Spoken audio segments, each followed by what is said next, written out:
Oke, selamat siang. Di sini saya akan menjelaskan mengenai UCP dan Cocomo 2 aplikasi reservasi wisata. Yang pertama, kita akan menjelaskan mengenai penjelasan UCP.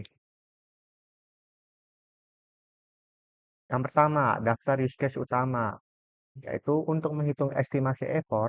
Pertama-tama kita mengidentifikasi use case utama aplikasi yang akan dikembangkan. Setiap use case diberi bobot berdasarkan tingkat kompleksitasnya. Yang pertama ada pemilihan aktivitas wisata, yaitu kompleksitas tingkatannya average, bobotnya 10 poin. Yang kedua ada reservasi aktivitas, kompleksitasnya average, bobot poinnya 10 poin. Lalu pembayaran aktivitas, kompleksitasnya ada kompleks, bobot poinnya ada 15 poin. Lalu memberikan ulasan aktivitas, kompleksitasnya simple, bobot poinnya yaitu 5 poin. Untuk tabelnya seperti ini, dibagi menjadi 4, yaitu pemilihan aktivitas wisata, reservasi, pembayaran, dan memberikan ulasan. Untuk kompleksitasnya sebagai berikut, bobot poinnya sebagai berikut. Lalu untuk klasifikasi aktor.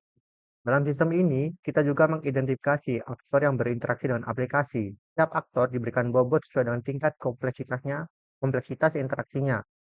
Yang pertama ada pengguna, yaitu aktor utama. Kompleksitasnya yaitu average. Untuk bobotnya yaitu 2 poin. Lalu kedua ada layanan pembayaran atau aktor eksternal. Kompleksitasnya yaitu kompleks, bobot poinnya itu 3 poin. Yang C, menghitung Unadjusted Use Case Point atau UUCP. Setelah menetapkan bobot untuk setiap use case dan aktor, lalu kita menghitung UUCP atau UUCP, yaitu jumlah total UUCW atau Unadjusted Use Case Weight dan UAW atau Unadjusted Actual Weight. Untuk tabelnya sebagai berikut. Untuk yang pertama, Unadjusted Use Case Weight atau UUCW, yaitu 40 poin, didapat dari 10 dikali 2, ini 10 dikali 2, lalu 15 dikali 1, ini, dan ditambah 5 dikali 1, itu ini. Didapatkan hasil 40. Lanjut ke Unadjusted Actor Weight atau UAW. Itu didapatkan poin 5, yaitu dari 2 kali 1, dari sini, ditambah 3 kali 1. Lalu dapatkan 5 poin. Yang terakhir, Unadjusted Use Case Points atau UUCP. Itu 45 didapatkan dari penambahan UUCW atau UCW ditambah UAW atau UAW. Itu dapatkan 45 poinnya. Lanjut ke faktor pengali atau adjustment factor. Setelah menghitung UUCP atau UCP, perlu mempertimbangkan faktor pengali yang akan mempengaruhi estimasi effort. Faktor-faktor tersebut diantaranya yaitu TCF atau Technical Complexity Factor dan ECF atau Environmental Complexity Factor. Untuk tabelnya sebagai berikut. Untuk TCF-nya sendiri saya mengambil nilai 1,1, yaitu keterangannya dipengaruhi oleh faktor teknis yaitu keamanan serta yang lain-lain. Untuk ECF sendiri saya mengambil nilai 0,9, yaitu dipengaruhi oleh pengalaman tim, alat serta yang lain. Terus untuk UCP-nya sendiri didapatkan dari UUCP atau UUCP dikali TCF dikali ECF, yaitu 45 dikali 1,1 dikali 0,9, didapatkan hasil 44,5. Lanjut kita ke estimasi effort. Dengan telah diketahui jumlah dari Adjusted Use Case Point atau UCP-nya, lalu selanjutnya menghitung estimasi effort pengembangan aplikasi. Dalam hal ini bisa diasumsikan bahwa produktivitas tim pengembang ialah 20 jam per UCP. Untuk tabelnya sebagai berikut. Yang pertama ada Adjusted Useless Point atau UCP. Didapatkan nilai 44,5. Terangannya dari tabel nomor 3 di poin faktor pengalih. Dari sini tadi. Oke, kita lanjut ke produktivitas atau jam per UCP. Didapatkan 20. Yaitu asumsi produktivitas tim pengembang. Didapatkan dari sini. Terus estimasi effort jam. Itu 89. Itu dapat dari UCP dikali produktivitas, yaitu 44,5 dikali 20. Didapatkan 890 jam atau estimasinya 1,5 bulan untuk pengerjaan aplikasinya. Lanjut ke penjelasan Cocomo 2 atau Cocomo 2. Estimasi effort dengan metode COCOMO 2. Model COCOMO 2. Yang pertama ada RELI, Required Reliability. Yaitu menggambarkan tingkat keandalan perangkat lunak yang dibutuhkan oleh pengguna. Untuk tabelnya sebagai berikut. Ada level-levelnya dari very low sampai very high. Untuk faktornya ada angkanya seperti ini. Lanjut. Estimasi effort dengan metode COCOMO 2 atau COCOMO 2. Perhitungan COCOMO 2 itu menggunakan rumus E sama dengan A dikali KLOC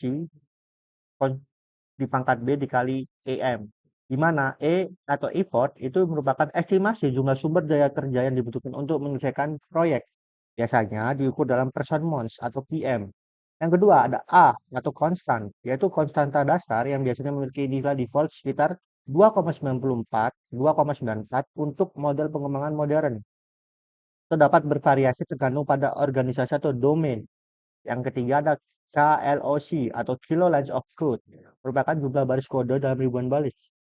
Yang keempat ada B atau scale factor, yaitu eksponen skala yang mencerminkan ekonomis atau diseconomies of scale dalam pengembangan perangkat lunak. Yang terakhir ada EM, effort multipliers, atau faktor pengali effort yang mencerminkan karakteristik proyek, produk, dan tim. Lanjut untuk tabelnya seperti berikut.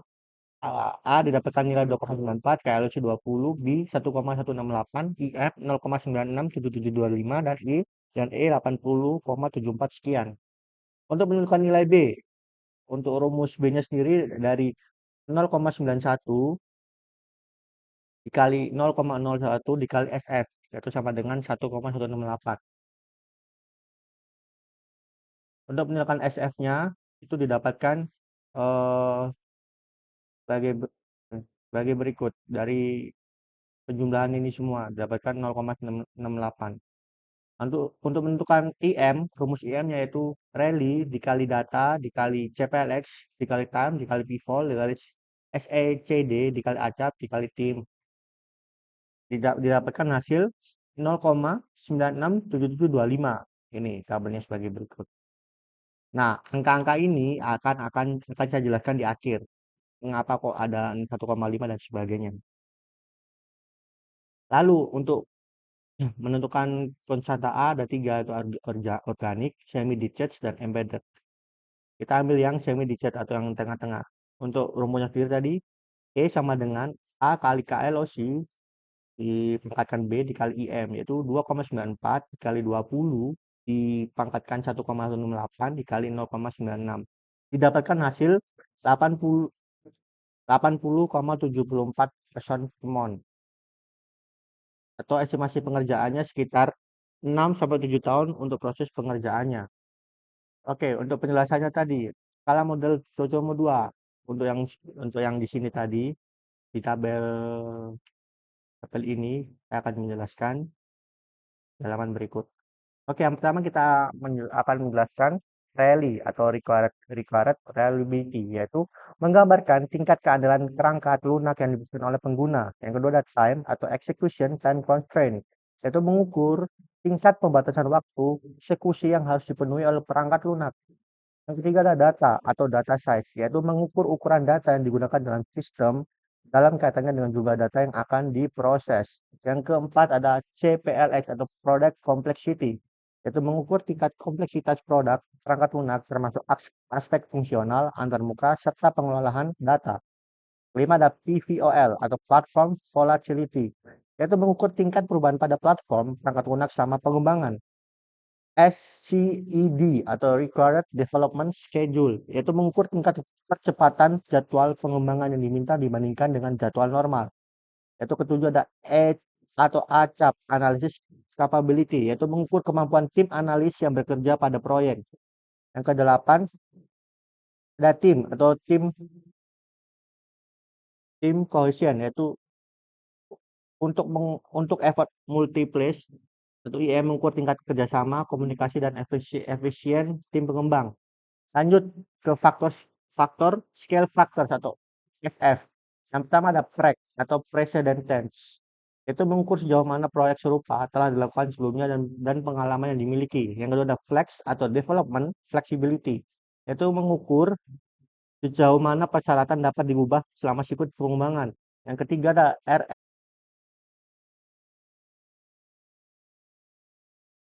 kita lanjut ke RESL atau Architecture Risk Revolution, yaitu mengukur kemampuan tim untuk menyelesaikan masalah arsitektur dan risiko proyek. Yang pada tim atau tim cohesion, yaitu untuk scale factor atau SF, mengukur tingkat kohesi tim, yaitu sejauh mana anggota tim dapat bekerja sama secara efektif. Yang ketiga adalah PMAT, Process Maturity, mengukur tingkat kematangan proses organisasi berdasarkan model seperti CMEI. Faktor lain atau IM, faktor effort multiplies, yaitu faktor pengganda yang mempengaruhi upaya pengembangan perangkat lunak berdasarkan atribut proyek, produk, atau platform. Yang terakhir ada SF, scale factor, yaitu faktor skala yang mempengaruhi upaya pengembangan secara eksponensial berdasarkan atribut organisasi atau proyek. Ya, ini tadi tabel yang sebelumnya, yaitu ada tabel Rayleigh yang pertama, itu 1,15. Saya ambil dari sini, yaitu height atau tinggi untuk Rayleigh-nya. Yaitu untuk time-nya kita ambil nilai 1. Kita ambil yang very low. Terus untuk data kita ambil yang satu juga, yang very low. Terus JPLX kita ambil satu juga, kita ambil yang standar dan normal. Lalu untuk PVOL atau PVOL kita ambil nilai 1. PVOL ambil nilai 1, itu yang rendah. Lalu kita ke SCED atau Requirement Development Schedule, kita ambil nilai 1,1. Itu di sini.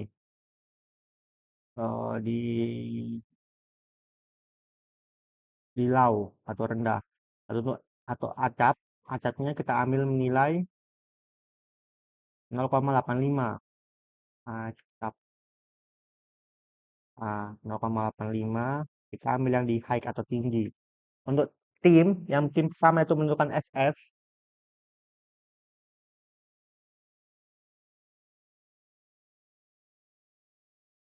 Nah, ini untuk tim SF kita mengambil nilai 5,48.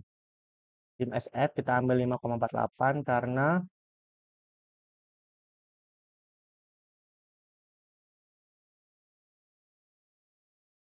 ya sangat rendah. Terus kedua, untuk tim yang kedua kita ambil nilai 1.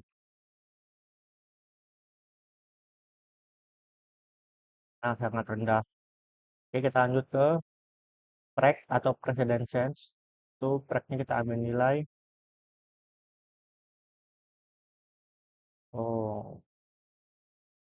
kita ambil nilai 3,72 yang standar atau normal. Untuk flexnya kita ambil nilai 3,04 flexnya 3,04.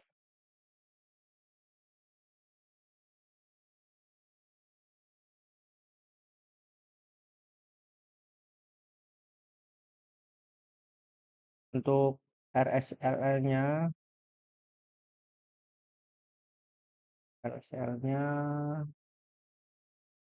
kita ambil 4,24 yang standar atau normal. Oke, kita ambil yang PMAT-nya kita ambil nilai 4,2 berarti yang standar normal. Oke, sekian dulu penjelasan dari saya atas penjelasan UCP dan Cocomo 2. Mohon maaf bila ada kesalahan. Sekian, terima kasih.